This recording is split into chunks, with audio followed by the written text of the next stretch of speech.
नमस्कार, my name is Satpal Panchal और आज हम बात करेंगे एमएस वर्ड के बारे में। एमएस वर्ड ओपन करने के लिए आप विंडो बटन पे क्लिक करेंगे। विंडो बटन पे क्लिक करने के बाद आप स्क्रॉल डाउन करेंगे और यहाँ पर एमएस वर्ड का फ़ोल्डर फाइंड करेंगे, एमएस ऑफिस का। एमएस ऑफिस में काफ़ी सारी एप्लीकेशन होती हैं, जैसे एक्सेल हो गया, पावर पॉइंट हो गया, तो वो भी यहीं होती हैं। अगर आपको उनको ओपन करना है तो वो भी यहीं से ओपन कर सकते हो। फिलहाल हम एमएस ऑफिस 2007 इस पर क्लिक करते हैं। जैसे हम क्लिक करेंगे यहाँ पर विंडो आएगी, अभी ओपन हो जाएगा। आप यहाँ पर टाइप हेयर टू सर्च, यानी टाइप करके भी आप सर्च कर सकते हो। जैसे कि पहले विंडो में आपको बताया गया है कि हर एक एप्लीकेशन के बार होते हैं, इसके भी खुद के अपने बार हैं। तो बात कर लेते हैं बार के बारे में।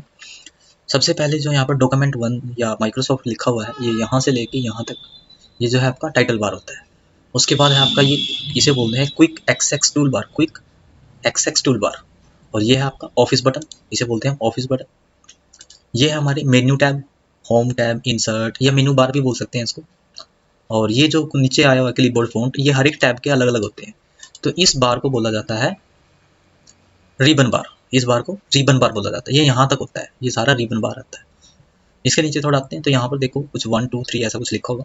ये स्क्रॉल बार होता है जो हमारे मार्जिन को प्रेजेंट करता है, यहाँ पर दिखाता है कि पेज का कितना मार्जिन। ये दोनों साइड होता है, इधर भी है और उधर भी होता है, हॉरिजॉन्टल वर्टिकल दोनों साइड होते हैं। उसके बाद जो ये व्हाइट कलर का आया हुआ है, ये हमारा वर्क पेज है या वर्क एरिया बोल सकते हैं इसको। और ये स्क्रॉल बार है ऊपर नीचे करने के लिए। और एक स्क्रॉल बार और होता है ये वाला, दाएं बाएं करने के लिए, वर्टिकल स्क्रॉल बार और हॉरिजॉन्टल स्क्रॉल बार। दो प्रकार के स्क्रॉल बार होते हैं। उसके बाद थोड़ा नीचे और आते हैं, यहाँ पर देखो पेज 1 या वर्ड कुछ ऐसा लिखा हुआ है और यहाँ इस साइड में जूम है। तो ये पूरी पट्टी जो होती है स्टेटस बार होता है, स्टेटस बार बोलते हैं इसको। उसके नीचे जो आया हुआ है जिसमें विंडो बटन है या ये टास्क खुले हुए हैं आपके, या इधर डेट एंड टाइम है, ये होता है टास्क बार। टाइटल बार और टास्क बार ये कभी नहीं बदला करते, एप्लीकेशन में सेम रहते हैं। चलो सबसे पहले बात करते हैं हम अपने ऑफिस बटन की। ऑफिस बटन में क्या होता है, ऑफिस बटन में आपका सबसे पहले है न्यू। न्यू क्या होता है, यदि यहाँ पर आप कोई वर्क कर रहे हो और आपका पेज भर गया है, आपको लगता है आपको न्यू फाइल बनानी है, तो आप न्यू पे क्लिक करोगे। जैसे आप न्यू पे क्लिक करोगे, यहाँ से ब्लैंक डॉक्यूमेंट पे आपने क्लिक करना। ब्लैंक डॉक्यूमेंट पे क्लिक करने के बाद क्रिएट पे क्लिक करोगे। जैसे आप क्रिएट पे क्लिक करोगे तो आपके सामने एक नया पेज आ जाएगा जो कि नया पेज होगा। अभी आपने न्यू पे क्लिक करने से आया है, न्यू पे क्लिक किया तो ही आया। उसके बाद ओपन। ओपन क्या होता है, यदि आपने फाइल अपने कंप्यूटर में सेव कर रखी है तो आप ओपन कर सकते हो, या सेव की गई फाइल को ओपन करने के लिए इसका यूज़ किया जाता है। जैसे मैं अभी एक फाइल बना देता हूँ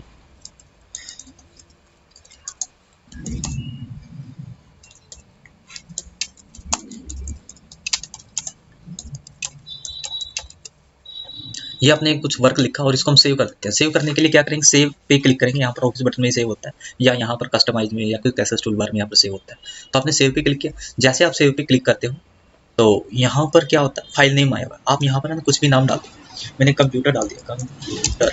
और इसकी लोकेशन आपने माई डॉक्यूमेंट में देनी है या किसी लोकल डिस्क CD में देनी है। लोकेशन आप अपनी यहाँ से सेट कर सकते हो। जैसे मैं डेस्कटॉप की सेट कर रहा हूँ फिलहाल के लिए, डेस्कटॉप पे ये कंप्यूटर के नाम की फाइल आ जाएगी। तो सेव कर दिया, तो शायद पहले नाम से है कंप्यूटर के वहाँ पर कोई फाइल, कोई बात नहीं। तो यहाँ पर देखो कंप्यूटर नाम आ गया, तो इससे पता लगता है कि हमारी फाइल सेव हो चुकी है। आप इसको बंद कर दो, इस वाली फाइल को। और यहाँ पर देखो कोई और फाइल खुली हुई। अब हमने ओपन का यूज़ करना है। ओपन का यूज़ करने के लिए क्या करेंगे, तो दोनों बंद हो गए, कोई बात नहीं, कोई और फाइल खोल लेते हैं। जिस भी फाइल में हमने वर्क कर रखा है और वो फाइल सेव है, तो ओपन के द्वारा वो फाइल ओपन की जाती है। जैसे कि अभी मैं करके दिखाऊंगा आपको। ये हमने ओपन में गए और ओपन में हमने अपनी फाइल खोलनी है, तो अपनी फाइल का यहाँ पर नाम डालेंगे हम। जो भी फाइल हमने खोलनी है उसका नाम डालेंगे। नाम डालने के बाद, सॉरी, कंप्यूटर के नाम से थी हमारी फाइल, तो कंप्यूटर के नाम, लेकिन कहाँ थी, डेस्कटॉप पे थी। ठीक है, तो कंप्यूटर के नाम से थी, तो आपने कंप्यूटर पे क्लिक करना है, कंप्यूटर डाल के ओपन पे क्लिक कर देना है। तो वही फाइल आपके सामने खुल जाएगी जो आपने अभी सेव करी थी। देखो आपने कंप्यूटर के नाम से फाइल सेव करी थी और ओपन के द्वारा उसको हमने खोल दिया। यानी सेव क्या होता है, फाइल को सेव करने के लिए, बनाए गए डॉक्यूमेंट या करंट डॉक्यूमेंट को सेव करने के लिए सेव का यूज होता है। ओपन सेव की गई फाइल को सेव करने के लिए, और सॉरी ओपन करने के लिए होता है। सेव एज, सेव एज क्या होता है, पहले से ही सेव की गई फाइल को दूसरे नाम से सेव करने के लिए इसका यूज किया जाता है। कहीं तो ये सोचते हैं कि सेव एज में ना नाम बदल जाता है, पिक्चर रीनेम हो जाती है, ऐसा कुछ नहीं होता।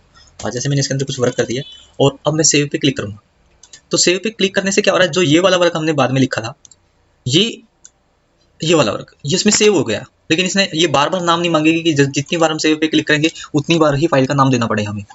सेव पे एक ही बार क्लिक करना है, मतलब सॉरी फाइल का एक ही बार नाम देना। उसके बाद जैसे आप सेव पे क्लिक करते हो तो आपका पूरा डाटा, जो भी रिसेंटली डाटा होता है, करंट डाटा होता है, वो सारा उस फाइल में सेव हो जाएगा।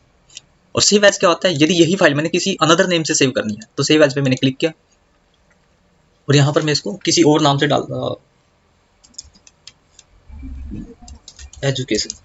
एजुकेशन के नाम से इसको हम सेव कर रहे हैं डेस्कटॉप पे।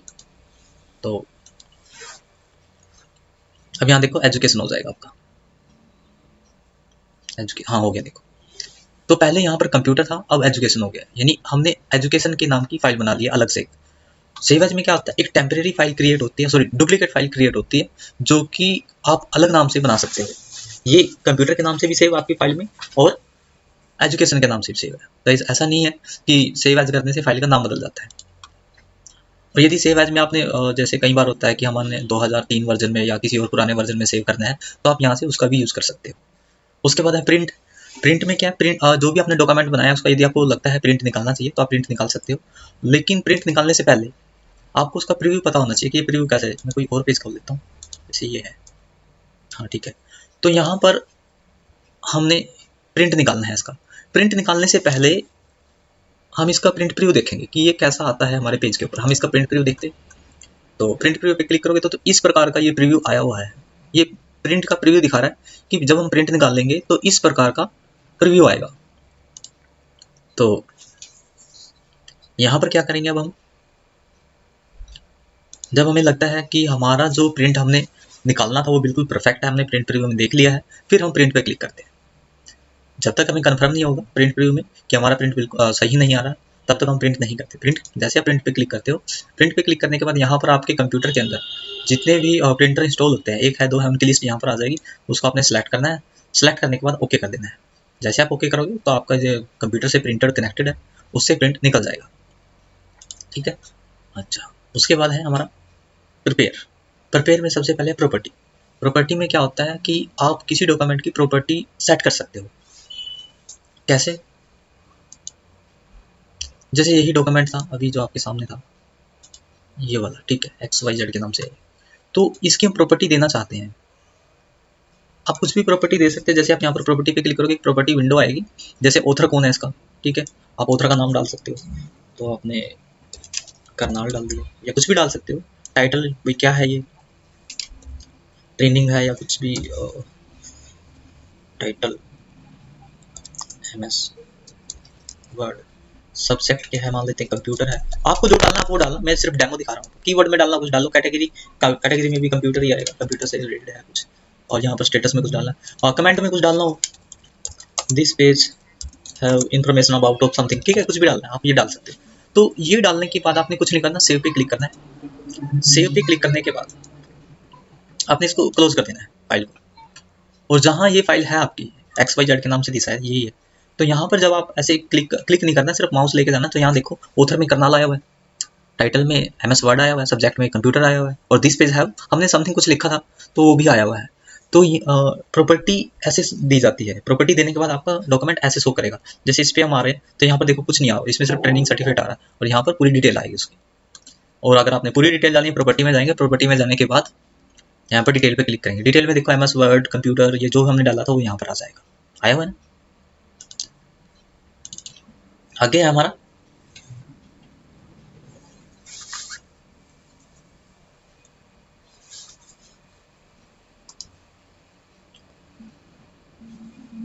Inspect document. इसमें क्या होता है, जो भी आपने अभी प्रॉपर्टी लगाई थी, कमेंट लगाया था कुछ ऐसा, उनको हाइड एंड शो करना है, वाटर पुटर दिखाना है, वाटरमार्क दिखाना है, तो आप इसको इंस्पेक्ट कर सकते हो या सो हाइड एंड शो कर सकते हो। अच्छा, ये इतना इंपॉर्टेंस नहीं, इंपॉर्टेंस हाँ ये है इंपॉर्टेंस। इसमें क्या है, सिक्योरिटी डॉक्यूमेंट, मतलब इसमें आना आप अपने डॉक्यूमेंट को सिक्योरिटी दे सकते हैं। एनक्रिप्ट डॉक्यूमेंट, इसमें क्या होता है, आप जो भी आपने डॉक्यूमेंट बनाया है, फाइल बनाई है, आप चाहते हो आपके अलावा उसको कोई ना खोल पाए, तो यहाँ से आप सिक्योरिटी पासवर्ड प्रोवाइड कर सकते हो। Increase the security of the document by adding, ठीक है, यहाँ पर आप सिक्योरिटी आप दे सकते हो अपने डॉक्यूमेंट को। करना क्या है, इस ऑप्शन पे क्लिक करना है, बस आपने सिंपली एनक्रिप्ट डॉक्यूमेंट पे क्लिक करना है। यहाँ पर पासवर्ड मांग रहा है, पासवर्ड आपने डाला है जो आप चाहो, 1 2 3 4 मैंने डाला। ये 2 टाइम मांगता है, रिपीट मांगेगा, एक बार डालने के बाद एक बार और डालना है, उसके बाद ओके। शायद पासवर्ड कुछ गलत डाला था पहले वाला, 1 2 3 4 1 2 3 4, ठीक है। अब ये फाइल जो है आपकी लॉक हो चुकी है, पासवर्ड लग चुका है इसको। हमें कैसे पता लगेगा पासवर्ड लग चुका है? हम एक बार बंद कर लेते हैं इसको और दोबारा खोल के देखते हैं। यदि पासवर्ड लगा होगा तो ये फाइल पासवर्ड मांगेगी, यदि पासवर्ड नहीं लगा होगा तो ये फाइल पासवर्ड नहीं मांगेगी। तो ओपन करते हैं और यदि फाइल पासवर्ड मांगती भी है, ठीक है, और अगर आप सही पासवर्ड डालोगे तो आपकी फाइल ओपन होगी, यदि आप सही पासवर्ड नहीं डालोगे तो आपकी फाइल नहीं ओपन। अभी देखो ये पासवर्ड मांग रही है। तो ये कैसे हुआ? हमने यहाँ से उसमें एनक्रिप्ट डॉक्यूमेंट पे क्लिक किया था और उसके बाद हमने पासवर्ड दिया था। पासवर्ड देने के बाद यहाँ पर पासवर्ड मांग रहा है, तो हम वही पासवर्ड डालेंगे जो हमने सिक्योरिटी के टाइम डाला था। तो जैसे हमने पासवर्ड डाला तो आपकी फाइल खुल गई। ठीक है, मैं आपको ना ये वाली फाइल एक बार और खोल के दिखा देता हूँ। इसको बंद करके, ये मैंने बंद कर दिया, यहाँ से आपने फाइल बंद कर ली। अब फाइल बंद हो चुकी है। अब इसको दोबारा खोलते हैं। जैसे हम उसको खोलते हैं तो वो सिक्योरिटी पासवर्ड मांगेगी। इसमें वही पासवर्ड डालना पड़ेगा जो आपने लगाया था। यदि आप गलत पासवर्ड दोगे तो ये नहीं ओपन होगी। अगर आप पासवर्ड सही डालते हो तो ये ओपन हो जाएगी फाइल। मैंने करेक्ट पासवर्ड डाला है, जैसे हम ओके पे क्लिक करेंगे तो हमारी फाइल ओपन हो जाएगी। यदि हमने गलत पासवर्ड डाला होता तो ये फाइल ओपन नहीं होती। आगे देख लेते हैं। आगे है add signature, as digital signature. इसका यूज हम आगे देखेंगे, आगे क्या होता है। आगे है mark as read final, mark as final. इसका मतलब क्या होता है, आप रीड ओनली में कन्वर्ट करना चाहते हो अपनी फाइल को। अब ये रीड ओनली क्या होता है, जैसे अभी ये फाइल है आपके सामने, आप इसमें पढ़ रहे हो ABC जिंदल या कुछ भी ऐसा, तो ये क्या है, ये है रीड ओनली, रीडेबल और राइटेबल। यानी इसमें हम रीड भी कर सकते हैं और राइट भी कर सकते हैं। लेकिन यदि आपने यहाँ पर इस ऑप्शन पे क्लिक कर दिया, लिखा हुआ final as, mark as final, तो आप इस पर क्लिक करोगे तो लिखा भी हुआ to make it read only. इसका मतलब क्या होता है, आप इसको रीड ओनली बनाना चाहते हो फाइल को। जैसे मैंने इस पर क्लिक कर दिया, ओके करना है। ओके करने से क्या होगा, अब ये फाइल जो बन चुकी है, ये रीड ओनली फाइल बन चुकी है। इसके अंदर अगर हम कुछ लिखना चाहें, कुछ काटना चाहें या कुछ भी करना चाहें तो हम नहीं कर पाएंगे, क्योंकि ये फाइल रीड ओनली बन चुकी है। अगर आपको ये हटाना है रीड ओनली ऑप्शन, तो आप इस पर वापस क्लिक कर दो, यहाँ पर ऐसे क्लिक कर दोगे और आप देखो तो आप राइट कर सकते हो। तो ये होता है आपका मार्क एज फाइनल। इसके बारे में भी हम आगे बढ़ेंगे। आगे है सेंड। यदि आपको ये बनाई गई फाइल जो है फैक्स करनी है या ईमेल करनी है तो आप यहाँ से कर सकते हो। पब्लिश में यदि आप ब्लॉग वगैरह बनाते हो तो यहाँ से ब्लॉग क्रिएट कर सकते हो, जो कि आप यहाँ से ब्लॉग बनाने के बाद पब्लिश या पोस्ट कर सकते हो। क्लोज मतलब क्या होता है, आपकी जो करंट में विंडो खुली हुई है, करंट में जो फाइल खुली हुई है वो बंद हो जाएगी। जैसे इस टाइम करंट में ये बायोडाटा की फाइल खुली हुई है, तो यहाँ पर हम बंद क्लोज पे क्लिक करते हैं। जैसे आप इस पर क्लिक करोगे तो उसको यस नो करना है आपने, जो मर्जी कर देना। तो यहाँ पर देखो ये फाइल यहाँ पर ब्लैंक हो गई है, अब कोई भी फाइल नहीं आ रही है, क्योंकि आपने जो ऑप्शन पे क्लिक किया वो क्लोज पे किया, तो सारी फाइलें क्लोज होगी या जो भी फाइल खुली थी वो क्लोज होगी। MS वर्ड तो नहीं बंद हुआ, MS वर्ड इसलिए नहीं बंद हुआ क्योंकि हमने एग्जिट पे क्लिक नहीं किया था। देखो दो ऑप्शन है, सुनने में एक जैसे हैं, एग्जिट और क्लोज, लेकिन मतलब दोनों का अलग है। ये फाइल बंद करने के लिए होता है, ये MS वर्ड बंद करने के लिए होता है। आगे है वर्ड ऑप्शन। इसमें क्या होता है, MS वर्ड की सेटिंग होती है अलग अलग प्रकार की, जो आप लोगों को नहीं छेड़नी है। यदि आपने यहाँ से कुछ चेंजिंग कर दी तो आपका MS वर्ड ठीक ढंग से कार्य नहीं करेगा, काम नहीं करेगा। उसके बाद बात कर लेते हैं, हमारा नेक्स्ट है quick access tool bar. Quick access tool bar क्या होता है, यहाँ पर मेन्यू ऑप्शन दिए गए होते हैं जो हम क्विक एक्सेस टूल बार के अकॉर्डिंग कस्टमाइज कर सकते हैं। जैसे किसी ऑप्शन को लेना है या नहीं लेना है, जैसे न्यू ऑप्शन आपने हटाना है, यहाँ से देखो न्यू ऑप्शन हट जाएगा या ओपन हट जाएगा। जो भी आपको ऑप्शन लेना आप यहाँ से उसको ऐड कर सकते हो। अच्छा, इनके बारे में पता लग गया होगा। New open save as. एक रहेगा आपका अंडू रीडू। अंडू रीडू क्या होता है, यदि आप यहाँ पर कुछ भी लिख रहे हो, मैंने लिखा कंप्यूटर एजुकेशन, मैंने ये लिखा और इसको मैं करता हूँ अंडू। अंडू करने से क्या होता है, ये वापस हो जाएगा, मतलब बैक चला जाएगा। और यदि मुझे लगता है कि नहीं वही काम वापस आना चाहिए तो हम रीडू कर देंगे। ये होता है अंडू रीडू, वर्क को रिपीट करने के लिए, वापस जाने के लिए और उसको रिपीट करने के लिए। आगे बात करते हैं हम होम टैब की। मेनू में आ जाते हैं। सबसे पहले हमारे पास home menu, home tab. Home tab के अंदर मेन्यू ऑप्शन है जैसे क्लिपबोर्ड, फॉन्ट, पैराग्राफ। तो हम वन बाय वन क्लियर करेंगे इस चीज को। सबसे पहले है कट। कट का मतलब क्या होता है, जो भी आपने यहाँ पर वर्क लिखा हुआ है आप उसको कट करना चाहते हो। जैसे मैंने सेलेक्ट कर दिया, सेलेक्ट करने के बाद आप यहाँ से कट पे क्लिक करते हो तो वो चीज़ वहाँ से कट हो जाएगी, एक तरह से डिलीट हो गई है। तो ऐसा नहीं है वो वापस नहीं आएगी, आप कट करने के बाद पेस्ट कर सकते हो। देखो पेस्ट किया आपने, और जितने टाइम आप पेस्ट करोगे उतने टाइम वो पेस्ट होती है। कट भी एक तरह से कॉपी की तरह ही काम करता है, लेकिन कट और कॉपी में फर्क यही होता है, कट करने से वन टाइम के लिए वो चीज़ डिलीट हो जाती है, लेकिन पेस्ट हम मैनी टाइम तक कर सकते हैं। कॉपी में क्या होता है, मैं कॉपी करके दिखाता हूँ। यदि मैं इस वर्क की, इसके आगे कुछ और लिख देता हूँ, मैंने ये लिख दिया। इस चीज़ की यदि मैं कॉपी करता हूँ, मैंने कॉपी की, कॉपी पे क्लिक करना है, सेलेक्ट करके कॉपी पे क्लिक करना है। अब कर्सर जैसे यहाँ पर है, देखो एक बात ध्यान रखना, पेस्ट वहीं होगा जहाँ पर कर्सर होगा। अब कर्सर यहाँ पर है, अब हम पेस्ट करते हैं। तो कॉपी करने से क्या हुआ, यहाँ पर भी वर्क है और यहाँ पर भी वर्क है, लेकिन कट करने से ऐसा नहीं होता।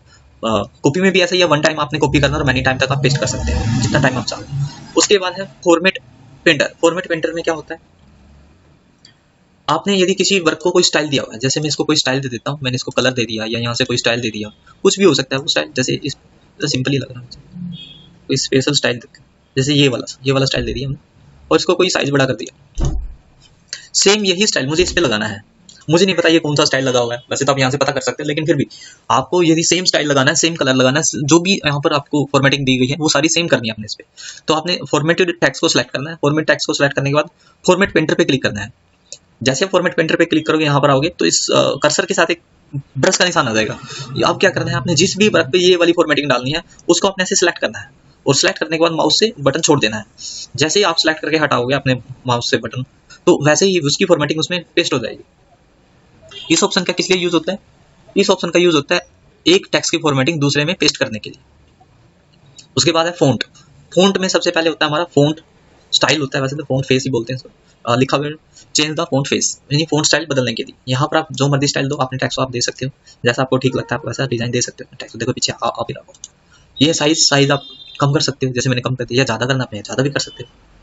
आगे है साइज के लिए अगेन है एक ऑप्शन ग्रो फॉन्ट। इसका मतलब क्या होता है, आप साइज को सिर्फ बड़ा कर सकते हो, यहाँ से जितना बड़ा चाहो कर सकते हो। और यहाँ पर है श्रिंक फॉन्ट, ये है इंक्रीज, एक तरह से इंक्रीज कर रहे हो आप, ये डिक्रीज। यहाँ से फॉन्ट का साइज डिक्रीज होता है, कम होता है, छोटा होता है। इसके बारे में बात करते हैं, एक मिनट रुक जाओगे। उसके बाद है बोल्ड। बोल्ड में क्या होता है, आपका टेक्स्ट थोड़ा डार्क होगा, देखो हो भी रहा होगा, टेक्स्ट डार्क हो रहा है। इटैलिक में वो टेढ़ा हो रहा, तिरछा थोड़ा। अंडरलाइन में लाइन आएगी नीचे। और एक बात और, यहाँ से आप लाइन का कलर सॉरी अलग अलग स्टाइल दे सकते हो कि आपको अंडरलाइन किस स्टाइल की चाहिए। जैसे भी आपको अंडरलाइन ठीक लगती है आप वो वाली अंडरलाइन ले लो। उसके बाद अगर आप चाहते हो कि हमारी अंडरलाइन अलग कलर में है, तो यहाँ से आप कलर भी ले सकते हो। ये देखो, तो ये अंडरलाइन का कलर आ गया। यहाँ से अंडरलाइन का कलर चेंज हो गया, यहाँ से टेक्स्ट का कलर चेंज होता है। उसके बाद है स्ट्राइक थ्रो। स्ट्राइक थ्रो में क्या होता है, आप अपने टेक्स्ट के बीच में लाइन दिखाना चाहते हो तो आपसे बीच के अंदर लाइन आ जाएगी। उसके बाद है सबस्क्रिप्ट और सुपर सबस्क्रिप्ट। इनका मतलब क्या होता है, आपको किसी वर्ड को पावर में कन्वर्ट करना है, मतलब आपने नीचे पावर देनी है या ऊपर पावर देनी है। जैसे यहाँ पर एग्जांपल में दिखाया भी हुआ है, एक्स के नीचे पावर है और यहाँ पर एक्स के ऊपर पावर है। कोई चीज़ पावर में लेनी है, जैसे मैथ के क्वेश्चन में होता है या साइंस के क्वेश्चन में होता है ज़्यादातर। एग्जाम्पल दे देता हूँ। आपने लिखा 102 सॉरी 10 स्केयर 2। अब ये 10 स्केयर 2 तो लग ही नहीं रहा, 102 लग रहा है। हमने इसको स्केयर में बनाना है। आपने 2 को सिलेक्ट करना है, ओनली 2 को, और यहाँ से सुपर स्क्रिप्ट पे क्लिक कर देना है। तो जैसे आप क्लिक करोगे तो क्या होगा, वो चीज़ जो भी आपने सेलेक्ट की थी वो स्क्वायर में चली जाएगी। तो ये होता है आपका सुपर स्क्रिप्ट। सबस्क्रिप्ट में क्या होता है, ये नीचे पावर कन्वर्ट करने के लिए होता है, जैसे ज़्यादातर साइंस के फार्मूले में देखने के लिए मिलता है हमें। तो यहाँ पर जैसे H2 क्या होता है, नीचे पावर में होता है, ऐसे देखो। सबस्क्रिप्ट से नीचे आता है और सुपर स्क्रिप्ट से ऊपर पावर में आती है। आगे हमारे केस, चेंज केस में 5 केस होते हैं। तो इसमें क्या होता है, आपने जो भी टेक्स्ट सेलेक्ट किया है, आप उसमें जैसे सेंटेंस केस में क्या होगा, सिर्फ पहला अक्षर बड़ा होगा, बाकी सारे छोटे हो गए होंगे, देखो हो गया होगा। आगे क्या है, लोअर केस में सारे ही छोटे हो गए होंगे और अपर केस में सारे बड़े हो जाएंगे। कैपिटलाइजेशन ईच वर्ड में क्या देखो, यहाँ का सी बड़ा है, यहाँ का ई बड़ा है, यहाँ का आई बड़ा है, प्रत्येक वर्ड बड़ा होगा यहाँ पर। टोगल केस में क्या होगा, पहला अक्षर छोटा होगा, बाकी सारे बड़े होंगे। देखो ध्यान दो, सी छोटा है, ई छोटा है, आई छोटा है। तो ये हमारे केस। उसके बाद है हाईलाइट कलर होता है ये। इसको ना कोई टेक्स्ट आपको हाईलाइट करना है, आप ऐसे टेक्स्ट को हाईलाइट कर सकते हो। हाईलाइटर नहीं होता है हमारे पास, उसकी तरह वर्क करता है। एक तरह से बैकग्राउंड कलर ही दे रहा है। ये हमारा फ़ॉन्ट का कलर है। आपने अपने टेक्स्ट को कोई सा भी कलर देना है, आप यहाँ से कलर दे सकते हो जो भी आपको ठीक लगता है।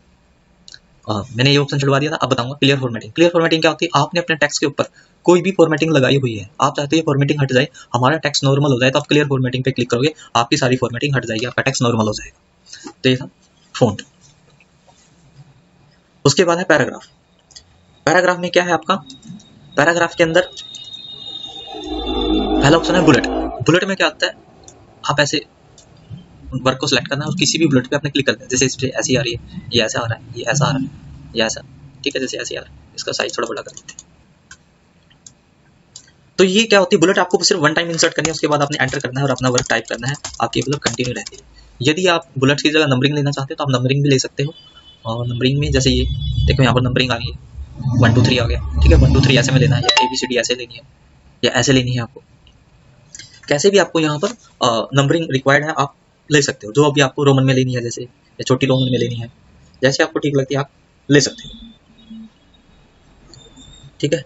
उसके बाद है मल्टी लेवल लिस्ट। ये भी बुलेट एंड नंबरिंग होती है इसके अंदर, लेकिन इसके अंदर जो बुलेट एंड नंबरिंग होती है वो मल्टी लेवल पे दी जाती है। अब ये मल्टी लेवल क्या होता है, इसके लिए थोड़ा सा आपको ना समझना पड़ेगा। कैसे समझाऊं, चलो ठीक है, मैं एक एग्जांपल दे देता हूँ, समझा देता हूँ आपको मैं। जैसे यहाँ पर होम मेन्यू है हमारा, होम होम के अंदर क्लिपबोर्ड है, क्लिपबोर्ड के अंदर आगे और ऑप्शन है, ठीक है। तो इनको अगर हमने बुलेट्स या नंबरिंग में कन्वर्ट करना हो तो कैसे करेंगे? तो सबसे पहले मैं लिख देता हूँ MS वर्ड, ठीक है। ये तो टाइटल हो गया हमारा, मान लेते हैं। सबसे पहले हमारा होम, तो जैसे होम है, होम के बाद इंसर्ट है, पेज, देखो मैं सारे नहीं लिखूंगा, सिर्फ आपको मैंने डेमो देना है तो उसके लिए समझा रहा हूँ। पेज लेआउट है, ठीक है। और आगे जैसे रेफरेंस आप लिख लेना, ट्राई कर लेना इसको। तो हमने क्या करना है, जितने भी हमारी मेन हेडिंग होगी, जैसे होम, इंसर्ट, इनको आपने सेलेक्ट करना है और किसी भी एक मल्टी लेवल लिस्ट में से इनमें से किसी पे भी क्लिक कर देना। जैसे मैं इस पे कर रहा हूँ, हो गया। तो यहाँ देखो 1 2 3 ऐसा कुछ आप भी गया होगा। मैं साइज बड़ा कर लेता हूँ, थोड़ा ठीक दिखेगा, या जूम कर देता हूँ। अब यहाँ पर होम मेन्यू के अंदर जो है क्लिपबोर्ड है, फ़ॉन्ट है, पैराग्राफ है, ये आपको दिखाना है। तो यहाँ पर आप क्लिक करो, एंटर मारो, एंटर मारते तो 2 आ गया। क्लिपबोर्ड जैसे मैं लिखता हूँ क्लिपबोर्ड, तो ये तो मेन्यू नंबर 2 है ही नहीं है, मेन्यू नंबर तो ये है, इंसर्ट है। तो ये क्या, ये तो ऑप्शन नंबर 1 है। तो इसके लिए आपको करना पड़ेगा, यहाँ पर आके आपने बैक स्पेस एक बार काट देना। मैं दोबारा बता रहा हूँ, होम के पीछे क्लिक करने के बाद एंटर मारना, ये 2 आ जाएगा। बैक स्पेस क्लिक करना है आपने सिर्फ 1 टाइम। बैक स्पेस पे क्लिक करोगे तो ये 2 हट जाएगा, ऑटोमेटिकली नीचे शिफ्ट हो जाएगा। अब आपने ये वाले ऑप्शन लिखने, क्लिपबोर्ड, फ़ॉन्ट, पैराग्राफ। क्लिपबोर्ड हो गया आपका, आगे क्या है, फ़ॉन्ट है, पैराग्राफ है, आगे लिख लेना, अब सारे लिखूंगा। अब क्लिपबोर्ड के अंदर कट कॉपी पेस्ट है, क्लिपबोर्ड के अंदर कट कॉपी पेस्ट है, सॉरी। यहाँ पर करना क्या है, सिलेक्ट करना है, सिलेक्ट करने के बाद वापस उसी फॉर मल्टी लेवल लिस्ट पे क्लिक करना। हमने इस पे क्लिक किया था तो इस पे क्लिक करो। देखो यहाँ पर क्या है, पहला ऑप्शन हमारा होम है, होम के अंदर पहला ऑप्शन क्लिपबोर्ड है, लेकिन क्लिपबोर्ड के अंदर पहला ऑप्शन कट है, वो तो आया नहीं।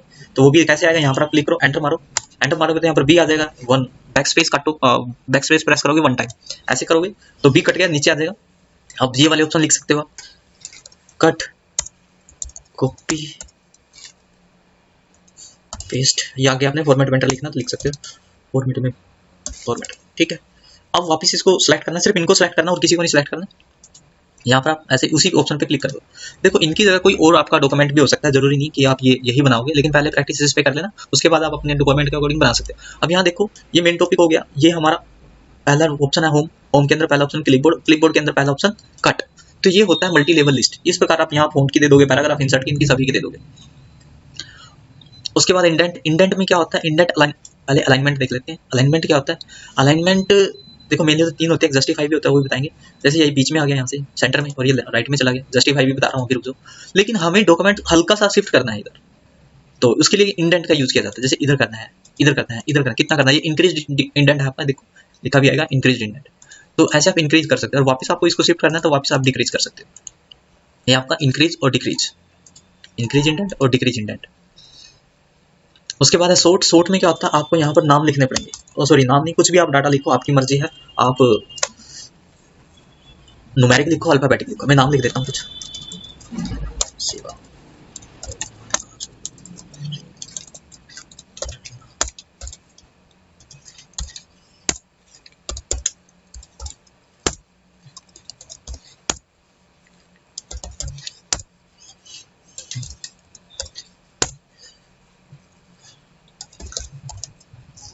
तो हमने ये नाम लिख दिया कुछ, हम चाहते हैं ये नाम जो है अल्फाबेटिक वाइज आए, सीरीज में आई।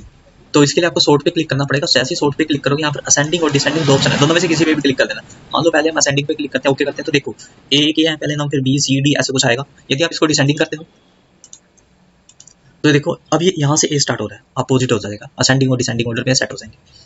ये आपका पैराग्राफ होता है। इसमें क्या होता है, जैसे आप इस पर क्लिक करोगे ये बताता है कि आपने एंटर कहाँ कहाँ प्रेस किया हुआ है। जैसे एक बार इसको हाइड कर लो, मुझे यहाँ पर पता करना है कि मैंने कितनी बार स्पेस दे दिया। क्या पता लग रहा है, नहीं पता लग रहा है। लेकिन किसी डॉक्यूमेंट में आपको ये बताना हो कि कितने स्पेस हुए, तो जितने डॉट दिखाई दे रहे हैं उतने स्पेस है, और जितना ये इस टाइप का ये आपको सिंबल दिखाई दे रहा है, ये बताता है कि यहाँ पर एंटर प्रेस किया गया है। तो इसको सिर्फ हाइड एंड शो करने के लिए इसका यूज होता है। अच्छा, मैं आपको यहाँ पर अलाइनमेंट बता रहा था। अलाइनमेंट बताने के लिए दूसरी फाइल खोलता हूँ। जैसे ये फाइल है हमारे पास, खुली है, नीचे खुली है। जैसे एक फाइल है, ये हटा लेता हूँ। तो यहाँ पर अभी तो हमने इंडेंट जस्टिफाई किया हुआ, सॉरी अलाइनमेंट हमने लेफ्ट कर दिया।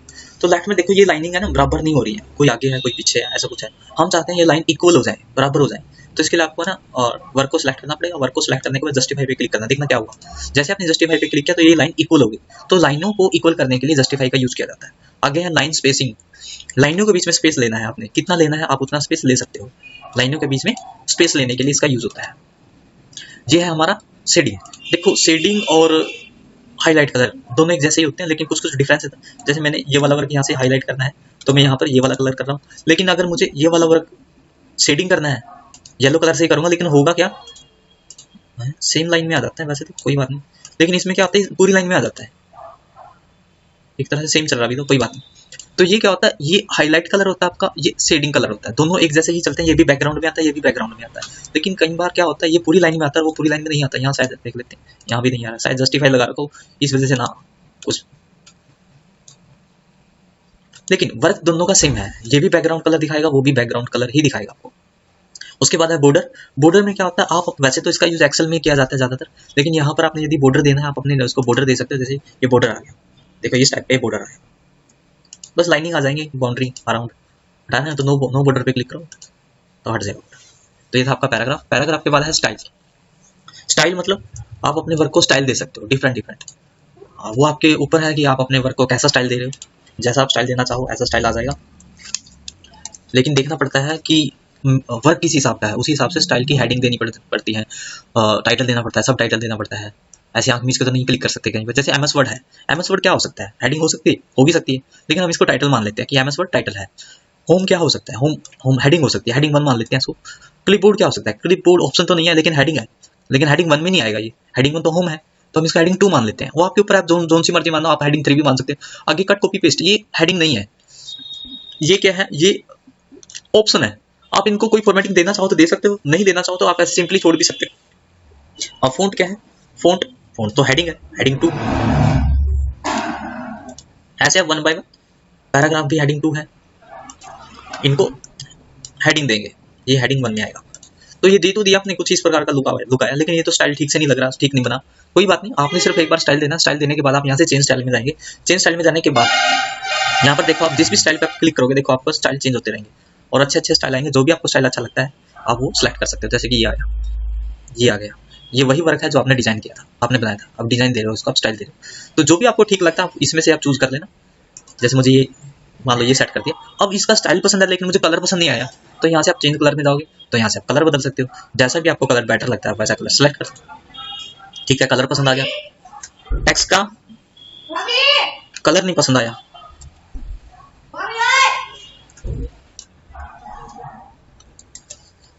तो यहाँ से आप, यदि आपको टेक्स्ट का फ़ॉन्ट स्टाइल नहीं पसंद आया तो यहाँ से आप फ़ॉन्ट स्टाइल चेंज कर सकते हैं। देखो फ़ॉन्ट स्टाइल चेंज हो रहा है चेंज, ठीक है।